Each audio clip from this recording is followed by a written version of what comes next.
अमृत वचन राधा स्वामी भाग पहला वचन 4। राधा स्वामी मत इलम का मत नहीं है, अमल का मत है। कथनी का मत नहीं है, करनी का मत है।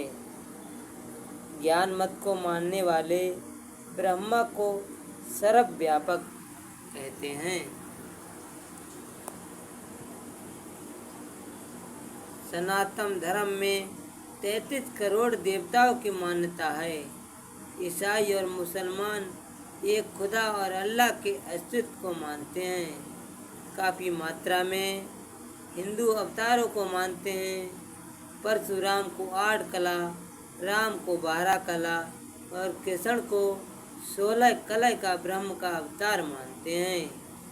यदि सब धारणाएं मान ली जाएं तो प्रश्न ये उठता है कि यह जीव इन सबके स्थान तक कैसे पहुँचे।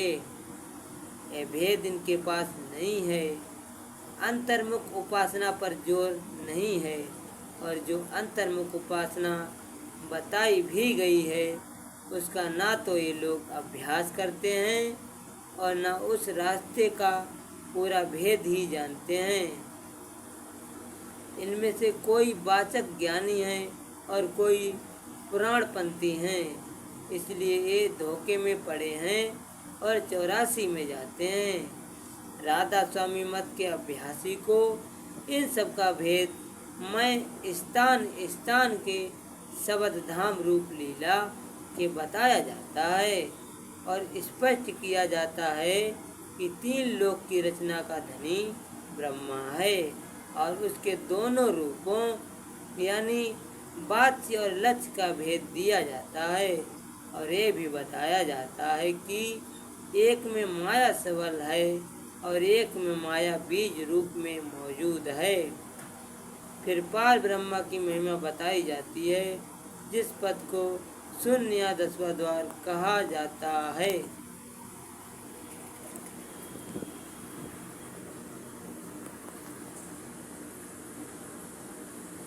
और ये निर्णय करने के पश्चात चौथे लोक का पूरा भेद, जिसे सचखंड कहते हैं, बताया जाता है। और सबके परे कुल मालिक का निज धाम है, जिसे राधा स्वामी पद कहते हैं। जब सत्यलोक और राधा स्वामी पद की बात कही जाती है तो ये लोग चौंकने लगते हैं। अब इनसे पूछा जाता है कि क्या तुमने ब्रह्म पद को देखा है, क्या उसकी प्राप्ति की है, कैसे जाना कि ब्रह्मा सर्वव्यापक है। और जब दूसरे के कहने पर तुम इन सब पर विश्वास रखते हो तो उसी तौर पर जब संत अपनी अनुभवी वाणी से बताते हैं कि पार ब्रह्म के परे सत्य पुरुष है और सबके परे राधा स्वामी दयाल हैं, तो इस बात में भी विश्वास लाना चाहिए। तुम्हारे लिए तो दोनों बातें एक सी रहीं, ना तुमने ब्रह्मा को अमल के द्वारा जाना और ना प्राप्ति किया, और ना तुमको सत्य पुरुष राधा स्वामी की खबर है। ब्रह्मा की प्राप्ति का अमल कराने वाला कोई है नहीं और संत अमल कराने वाले मौजूद हैं, जिनके बताए हुए साधन से तुम ब्रह्म पद की भी प्राप्ति कर सकते हो और उसके परे सत्यलोक और राधा स्वामी धाम में भी पहुंच सकते हो। तो तर्क छोड़ो और अभ्यास करो, और तब आँख से देखो कि राधा स्वामी मत में जो बात कही गई है वह सत्य है कि नहीं। केवल बातें बनाना और जिद पर अड़े रहना आज की वैज्ञानिक विधि पर खरा नहीं उतरता है। संत परखी और अनुभवी बात कहते हैं और तुम्हें भी परखा सकते हैं, जैसे वैज्ञानिक प्रयोगशाला में ले जाकर प्रयोग और परिणाम परखा सकता है। जो पिछले संतों की मान्यता रखते हैं उनसे यही कहना है कि ग्रंथ से गवाही मिल सकती है, मार्ग हाथ नहीं आ सकता। मार्ग के भेदी संत सतगुरु हैं। जब तक शब्द भेदी गुरु का संग नहीं किया जाएगा तब तक ग्रंथ में जो भेद छिपा है उसकी खबर नहीं पड़ेगी।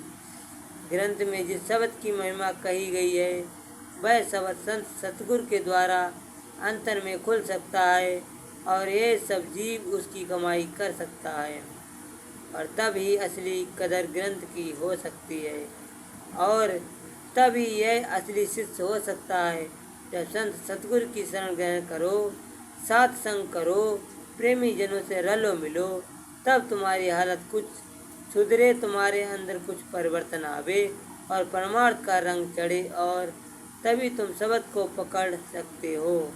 सच्चा दर्दी परमार्थ का वही है जो अपने भक्त के संत सतगुरु का खोज करता है और उनको पाने के बाद उनके चरणों में प्रीत प्रतीत लाता है।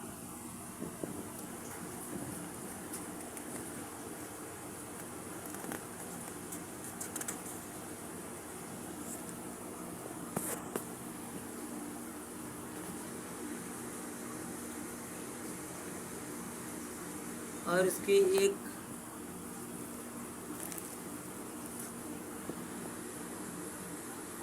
उसकी एक चाह होती है कि वह उनके बताए हुए मार्ग पर चलकर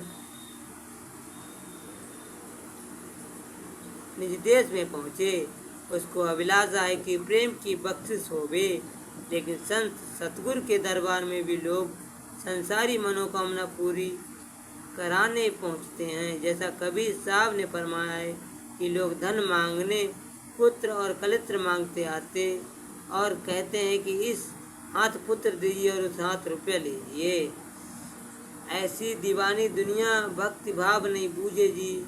कोई आवे तो बेटा मांगे यही गुसाई दीजिए जी। कोई आवे दुख का मारा हम पर कृपा कीजिए जी। कोई आवे तो दौलत मांगे भेंट रुपया लीजिए जी। कोई करावे विवाह सगाई सुनत गुसाई रीझे जी। सांचे का कोई गाहक नहीं झूठे जगत पतीजे जी। कहे कभी सुनो भाई साधो अंधों को क्या कीजिए जी। ऐसे लोग सच्चे परमार्थ से खाली रहते हैं और उन्हें संत सतगुरु की वास्तविक पहचान नहीं होती। संत परमार्थ उद्देश्य की पूर्ति करने और प्रेम दात देने आए हैं। उनका दुनियावी प्रयोजनों से कोई सरोकार नहीं है। संतों के सत्संग में उसके सामने जरा सवाल कर जाना चाहिए। लोग अपने ज्ञान का और अपनी बुद्धि का अहंकार लिए हुए जाते हैं। ये दुनियावी उद्देश्य की पूर्ति करने के लिए यह नामुनासिब संतों के दरबार में केवल अपने जीव के कल्याण के उद्देश्य से जाना चाहिए, तभी असली लाभ हासिल होगा। सारी चतुरता सारी बुद्धि कुल मालिक के सामने तुच्छ है, लेकिन वह दाता और दयालु हैं, लिहाजा दया से सब बर्दाश्त करते हैं। दरअसल संतों का दरबार परमार्थ के सच्चे ग्राहक के लिए ही है। संत नहीं चाहते कि उनके यहाँ भीड़ भाड़ हो। उनके तो गिने चुने चाहिए कि जिनका एकमात्र उद्देश्य अपने धाम में वापस जाना, जहाँ के वे वासी हैं। यह सूरज जिस देश की वासी है, जब तक उस देश में पलटकर नहीं पहुँचेगी उद्धार नहीं होगा। संत यही युक्ति बताते हैं जिसे सूरज शब्द योग कहा जाता है। वह कहते हैं कि यह देश मुसाफिर खाना है, यहाँ तुम तमाशा देखने के लिए भेजे गए थे। अब मालिक स्वयं पुकार कर कहता है कि सब तरह के तमाशे बंद करो और असलियत को जानो, पहचानो और मानो। और वह असलियत राधा स्वामी नाम की है। राधा स्वामी नाम का सुमिरन बिना नागा करो तो उद्धार होगा, ये हुक्म खुद स्वामी जी महाराज का है। ये नाम अथाक है, अपार है, अगाध है और फिर अगम। अनाम है तुम राधा स्वामी।